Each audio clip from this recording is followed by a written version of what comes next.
Assalomu alaykum, hurmatli televizor ko'rguvchilar. Yaxshimsizlar? Dunyo qurultiyi Tor televiziyasining kunlik xabarlar programmasiga hammanglar xush kelibsizlar. Men Iftixor Abdurashid.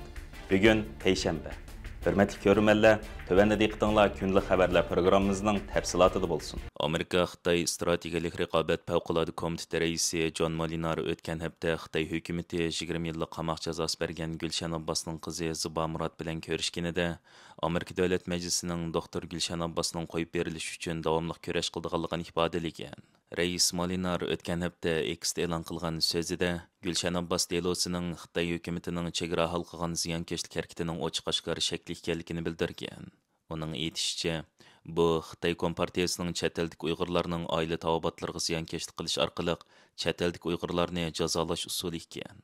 Xitoy hukumati doktor Gulshan Abbosni 2018 yil sentabrda qo'lga olib, atalmish terrorizm jinoyatiga bog'lab 20 yil kesgan. Xitoy hukumati doktor Gulshan Abbosni Dunyo Uyg'ur qurultiyi ijroiya komitetining raisi va Amerikadagi siyosiy faoliyatchi singlisi Roshan Abbos Washingtondagi mashhur Hudson universitetida Xitoyning Uyg'urlarga qarshi elib berayotgan jinoyati to'g'risida nutq so'zlagan bir qancha kundan keyin tutib ketgan edi. Molinar so'zining oxirida yana Amerika Davlat Majlisining Xitoy Kompartiyasining Uyg'urlarga qaratgan ziyonkashliklarining javobgarligini surishtirganligini bildirgan. Amerika Xitoy strategik raqobat favqulodda komiteti 2023 yil yanvarda qurilgandan beri Xitoy hukumatining Uyg'urlarga qarshi elib berayotgan ziyonkashliklarini ayblab kelgan. Bu komitet qurilib 2 oydan keyin, ya'ni 2023 yil martda Uyg'ur lager shohidlaridan Gulbahor Xotivaji va Qalbinur Sidiqlarni Washingtonga alayda taklif qilib, ularning Xitoy lagerlarida o'z beshidan o'tgan kechmishlari to'g'risida guvohlik bergizgan edi.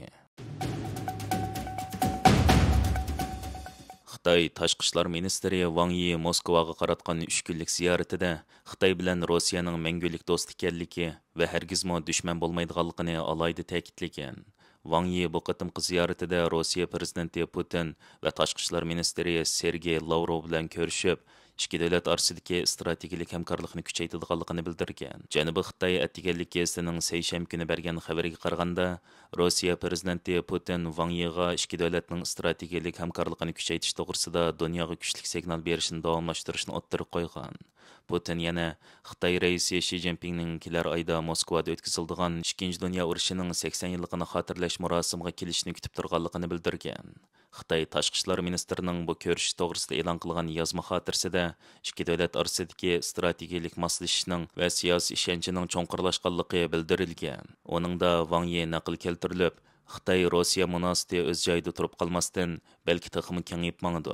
Bizning munosabatimiz hozirgina bog'lanib qolmay, balki texim uzun muddatli kelgusiga qarab mangdi degan. Xitoy Tashqi ishlar ministri Wang Yi Rossiyaning hukumat qo'lidagi RIA Novosti xabar agentligining ziyoratini qabul qilganida Xitoy bilan Rossiyaning mangulik do'st ekanligini alayda tilga olgan. Wang Yi so'zida mangulik do'st bo'lish va hargizmi dushman bo'lmaslik prinsipi strategik hamkorlikning texim yuqori darajada oldi ilgarilishining mustahkam qonuni asosidir degan. Trump Amerikaning yangi prezidenti bo'lgandan beri Rossiya bilan munosabatni qayta tanglab, Rossiya Xitoy munosabatining texim yiqilishib ketishini xohlamaydiganligini bildirgan edi. Bloombergning 18 mart kuni bergan xabariga qaraganda, Prezident Trump Xitoy bilan Rossiya munosabatining bekli yiqilishib, dunyoda Amerikaga o'rtaq qarshi turishni xohlamaydiganligini bildirgan.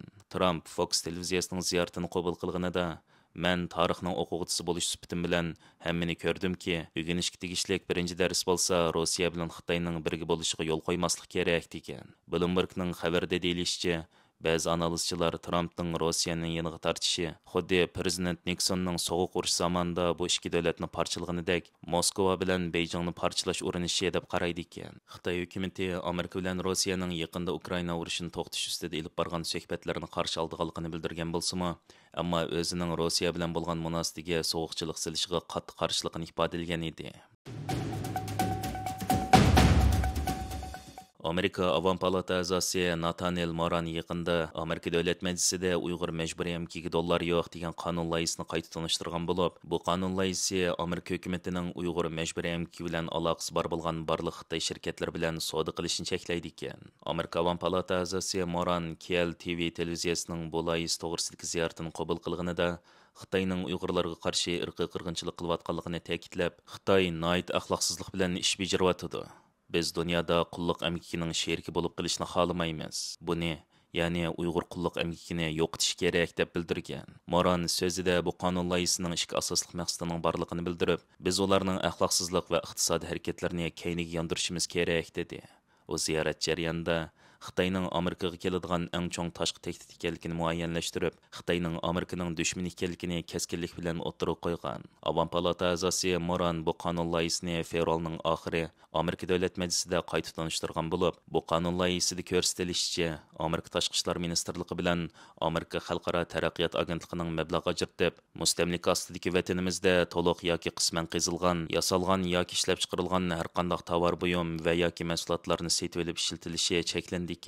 Moran bu qonun loyihasini qayta tanishtirganda qulluq emgak axloqiy jihatdan yerginishlik, Amerika Xitoy kompartiyasi ilib berayotgan irqiy qirg'inchilik va zulmga sherik bo'lib qolmasligi kerak. Uyg'urlar Xitoy iqtisodida halqiliq rol o'ynaydi, ammo u sanoatlarning orqasiga keng ko'lamli tutqun, majbur emgak va ig'ir zulmdek qo'rqinchli realliklar yoshiringan degan. Moran so'zini davomlashtirib, Amerika buni ko'rmasga selib olsa bo'lmaydi.